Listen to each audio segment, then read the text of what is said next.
Hi hello নমস্কার, কেমন আছো তোমরা? আশা করি ভালো আছো, আমিও ভালো আছি। আজকে তোমাদের সাথে একটা জন্মাষ্টমী স্পেশাল ভিডিও নিয়ে এসেছি। জেনারেলি জন্মাষ্টমীতে আমরা গোপালকে বিভিন্ন রকমের ভোগ নিবেদন করে থাকি, তাই ভাবলাম আজকে তোমাদের সাথে একটা মিষ্টি রেসিপি শেয়ার করি, যেটা সাউথ ইন্ডিয়ায় ভীষণভাবে প্রচলিত। আর এটার নাম কেসারি ভাত। এটা সুজি দিয়ে বানানো হয়, কিন্তু এটা আমরা যে মিষ্টি সুজি বা সুজির হালুয়া খেয়ে থাকি তার থেকে টেস্ট বা টেক্সচারে একদমই ভিন্ন। আর এটা আমি টুইস্ট করেছি একটা স্পেশাল ইনগ্রেডিয়েন্টস অ্যাড করে, যেটা জেনারেলি আমরা কিন্তু বড়া বা ক্ষীর হিসেবে খেয়ে থাকি।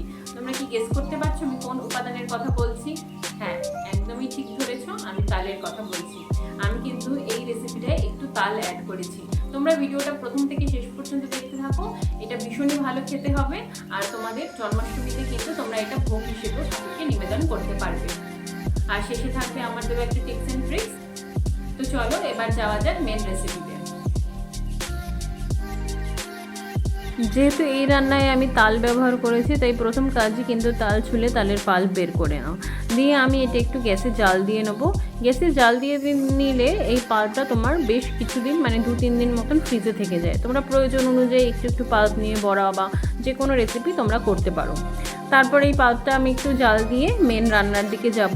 প্রথমে আমাদের চিনির শিরা করে নিতে হবে। আচ্ছা, এই রান্নায় কিন্তু মাপগুলো ভীষণ ইম্পর্টেন্ট।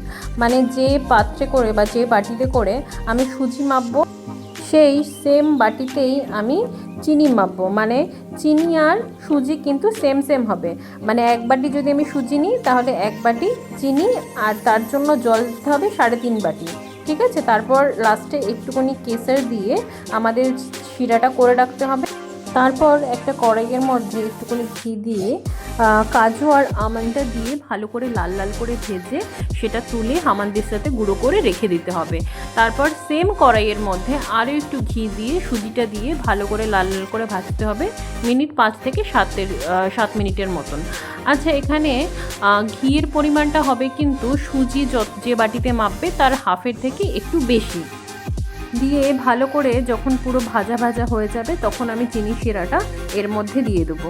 আচ্ছা, এখানে আমি চিনির শিরাতে যে কেসারটা দিয়েছি সেটা কিন্তু একদমই তোমরা ব্যবহার করবে। যেহেতু এটার নামই কেসারি ভাত, তাই এখানে কেসারের রং এবং কেসারের ফ্লেভার দুটোই ভীষণ ইম্পর্ট্যান্ট। এবার আমরা একদম গ্যাসটা সিমে করে দেবো, না হলে খুব তাড়াতাড়ি জল শুকিয়ে যাবে। তারপর যে পাল্পটা আমরা রেডি করে রেখেছিলাম সেই পাল্পটা আমরা দিয়ে দেবো 1 বাটি মতো। দিয়ে 30 সেকেন্ড মতন আরও একটু নাড়াচাড়া করব এবং 1 চামচ মতন ঘি শেষে দেব। প্রথমে আমি যে তোমাদের ঘিয়ের মাপটা বলেছিলাম সেই ঘি থেকেই 1 চামচ মতন তুলে রেখে দিও, যেই ঘিটা তোমরা লাস্টে ব্যবহার করো। তারপর ওই ড্রাই ফ্রুটসগুলো যে আমি আগে থেকে ভেজে গুঁড়িয়ে রেখে দিয়েছিলাম সেগুলো দিয়ে একটু নাড়াচাড়া করে করে দিলেই কিন্তু একদম রেডি আমাদের এই কেসারি ভাত বা সুজির হালুয়া, যেটাই তোমরা বলবে না কেন। এটা কিন্তু খেতে ভীষণ ভালো হয়, স্পেশালি এর ফ্লেভার এবং টেক্সচার দুটোই। আর এটা দেখতে তো দেখতেই পাচ্ছ যে কতটা সুন্দর হয়েছে। এটা তোমরা ঠাকুরকে ভোগেও নিবেদন করতে পারো। আবার তোমাদের বাড়িতেও যদি তোমরা ইচ্ছা হয় তাহলে তোমরা এটা করে ডেজার্টে খেতে পারো। টেক্সচারটা আরও ভালো করে তোমাদের বোঝানোর জন্য আমি তোমাদেরকে একটু কেটে রেসিপিটা দেখাচ্ছি, দেখে নাও, তোমাদের বুঝতে সুবিধা হবে। আর ডিটেলস মাপগুলো আমি ডেসক্রিপশানে লিখে দিয়েছি। চলো এবার যাওয়া যাক আমার টিপসের দিকে। ভিডিও শুরুতেই বলেছিলাম টিপস দেব, আমি কিন্তু আমার টিপস নিয়ে হাজির হয়েছি। আজকে এই ডেজার্টে বা এই রান্নায় আমি কিন্তু কেসারের প্রয়োগ করেছি, আর বলেছি যে এই রান্নায় কেসারের ভূমিকা কিন্তু অনেক গুরুত্বপূর্ণ। তো সেই রকমই আমরা বিভিন্ন রকমের ডেজার্ট বলো বা চিকেন বিরিয়ানি, তাতে কেসার প্রয়োগ করে থাকি। আর কেসার প্রয়োগ করার আগে আমরা কিন্তু সেটা দুধে ভিজিয়ে রাখি। তো একবার তোমরা দুধে না ভিজিয়ে সেটাকে গরম জলে ভিজিয়ে দেখতে পারো, তাহলে কিন্তু কেসারের রং অনেক খোলে, মানে কেসারের রংটা আরও বেশি করে ব্রাইট হয়।